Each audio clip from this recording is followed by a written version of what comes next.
This is it. Today is the day. Somehow we got here, and although we have all of these other things to vote on, most importantly, we need to go cast our votes. Who should we choose?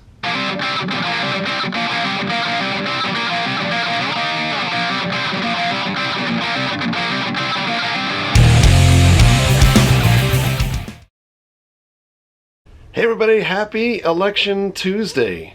We're off to go cast our ballots. Let's go vote Negan. For as long as I've been old enough, I've voted in every election that I was able to vote in. Whether it's a general election or if it's a local election, it's the greatest right as a U.S. citizen to be able to exercise. Since moving to Florida 13 years ago, things took on a different meaning because Florida is one of those states that pretty much drives elections. In the 2000 election fiasco with George Bush and Al Gore, it was Florida that decided the outcome of who would become president of the United States. And once again this year, Florida seems to be one of those states that is critical, or if not the most critical, to deciding the outcome of the presidential election. And before I go any further, let me at least explain, I don't think that either one of these candidates is overwhelmingly the greatest solution for America at this particular moment. And I've gotten used to voting for the lesser of two evils over time. This particular election, probably the single worst election I would think in American history with our choices. I'd hope at least the side outcome of this election is that this generates more interest from other folks, maybe other third-party candidates, etc., that genuinely want to run and look for the betterment of the country. Instead of looking where money is in politics, and I think that's where maybe the Donald Trump campaign started, but since denigrated into just a name-calling type activity. And don't get me wrong, I don't think that Hillary Clinton is any better.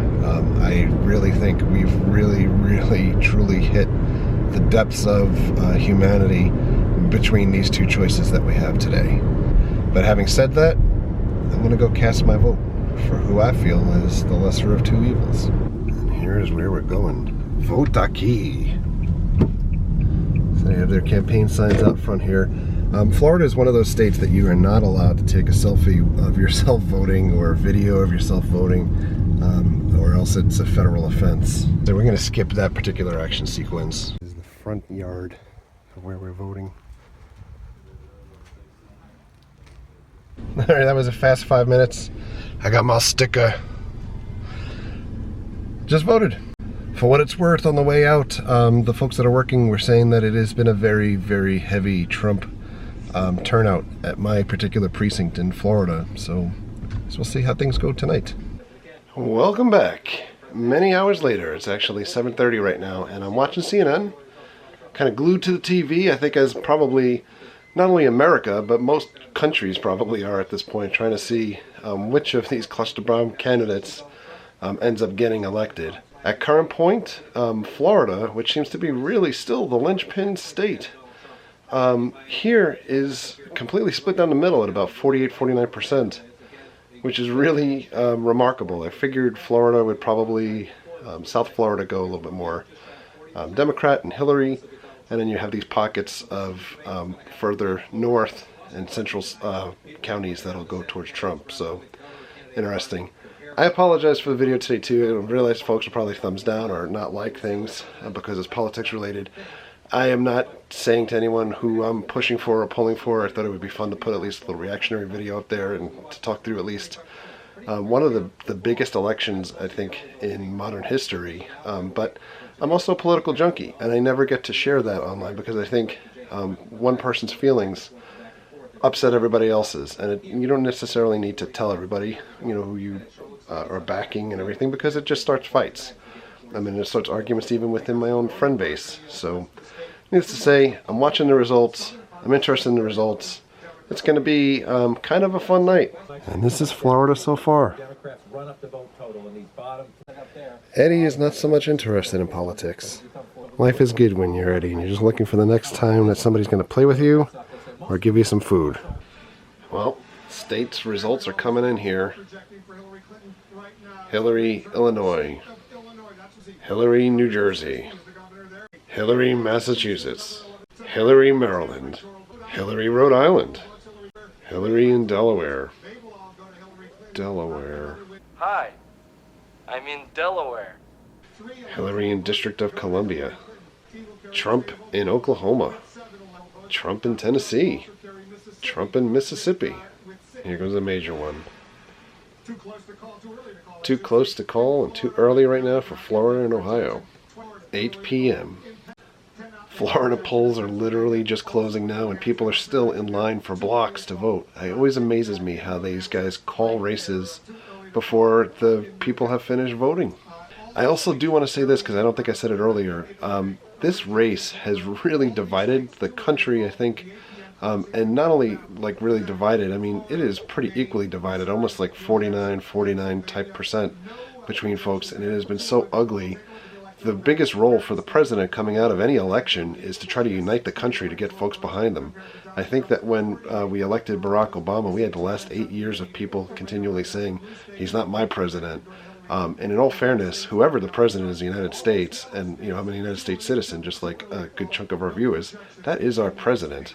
And it's unfortunate things become so divisive during campaigns lately and so nasty. I can't remember a single debate or conversation that I've seen from folks with any specifics about what either of them were actually campaigning about. And I remember when I was a kid and you had detailed plans from folks, whether it was Ronald Reagan, George Bush, Jimmy Carter at the time, people that actually would push out, even Bill Clinton, you know, this is what I'm looking to accomplish, this within a term. And, you know, this current election, none of the above. I have to say, this is cool. Dinner, easy turkey chop meat and noodles with some gravy. And I am relegated to the bedroom to eat while Mary and Jesse are busy watching other stuff. This is my usual hockey position, taken up by politics tonight. I think I basically fell into a food coma there for a little bit. It's 9:30. Trump is up 128 to 97, and the races are really close. Really hard to believe that they are so close. I guess again it just emphasizes just how divided we are as a country, that things are split so evenly down the middle. So I'm watching CNN right now. It's about 10:07. They're acting almost as like one of their best friends has died at this point. It's very solemn. Holy cow. I think all of these projections that have been made for the last like months are way off. So they're reporting now Clinton gets Hawaii, California, Trump gets Idaho. But in the meantime, Associated Press is saying that Trump has Florida, but CNN not reporting it yet for some reason. And it is 11 o'clock at night. 10 after 11, CNN saying that Donald Trump now has North Carolina. So it's 190 Clinton, 186 Trump. New York Times is now reporting that Donald Trump has like a 95% chance of winning the presidency. Truly remarkable election again. They don't understand how basically a career politician like Hillary Clinton, who has devoted her life, as they say, to public service, could be losing to a candidate such as Donald Trump. So it is 20 to 12 at night right now. Trump seems to be steamrolling. He's got Florida, Kansas, Ohio, Wisconsin. I believe that he's, depends which station you watch too, by the way. So CNN has him much lower than NBC, and NBC has him lower than Fox, of course. But it looks like at this point that unless Clinton can pull a rabbit out of a hat, that it's pretty much over. People have really not wrapped their head around the prospect of President Donald J. Trump. Good morning, Paris. We have a message to deliver. Things have changed in America, apparently. So we are at 5 minutes of 1 o'clock in the morning. Most of the remaining states are too close to call, so things are kind of getting dragged out, but I think it depends news channel by news channel just how many electoral votes Trump has at this point.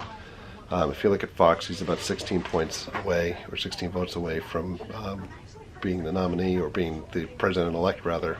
You know, social media is just incredible tonight. Obviously, by the time this video gets posted, folks will have probably run the course of seeing every last possible comment on social media. You know, like the world is ending. Again, I think that, you know, it's one component of America's office. We still have the Senate and Congress to be in place as well. But in any event, one thing I did think about throughout this whole thing, because I know everyone is kind of, at least, you know, like I said earlier in the video probably, is, you know, 50% of the people that are voting are not going to be happy with the result because everything was so closely contested. But having said that, I also think that there was a large contingent of folks that voted for Bernie Sanders throughout the primaries. And I think that Bernie Sanders kind of got a raw deal along the way, because in American politics, not only do we have delegates, but we have these things called superdelegates, which kind of took away a lot of the momentum or the votes that Bernie had within his campaign as well. And I had to think that there would have been a much different result in the general election if Bernie Sanders was the running opponent to Trump instead of Hillary Clinton. And I say that because I think a lot of folks are voting for Trump because they were voting for some type of change, and those are the same disenfranchised folks that would have been voting for Bernie Sanders. I'm going to try to stay awake to watch the rest of this madness, however long it takes. 2 o'clock in the morning, Podesta is speaking, and he's telling everyone to go to bed because there's nothing more to see tonight. 2:35 in the morning, Trump needs one more state to become the president-elect, and he is about to speak shortly. On the other hand, the Clinton campaign manager, Podesta, came out and said they're wrapping up everything for tonight. They wouldn't speak tonight, which is kind of almost in line with what they were hoping or fearing that Trump would do if he didn't win outright to begin with. So, kind of weird there. Well, it is all over. To congratulate President-elect Donald Trump. It's been a long day, basically waiting for Trump to come out and give his speech. Associated Press called Pennsylvania for Trump, although they're waiting for the specifics, but as we keep watching on the news, there's really no other way for Clinton to get any additional votes from any of these states. I think the biggest surprising thing is just not that it was close, but I think when we finally see the rest of the tally, just however many more states Trump actually does win. And again, I know that this is a really divisive thing to talk about. I see social media is just absolutely ridiculous tonight with end of the world type of scenarios and everything. But I think we're going to wake up tomorrow, the sun's going to come out, and it's going to be another day. And then we go from there. And then in January we have another president-elect. This happens every 4 years or every cycle that we have for the potential for voting for another president in this country. So anyhow, on that note, thank you for all of your likes. Thank you for your comments. Thank you for your subscriptions. Treat others the way you want to be treated. Have a great night. We'll see you guys. Donald Trump wins the presidency. Donald J. Trump will become the 45th president of the United States, defeating Hillary Clinton in a campaign unlike anything we've seen in our lifetime.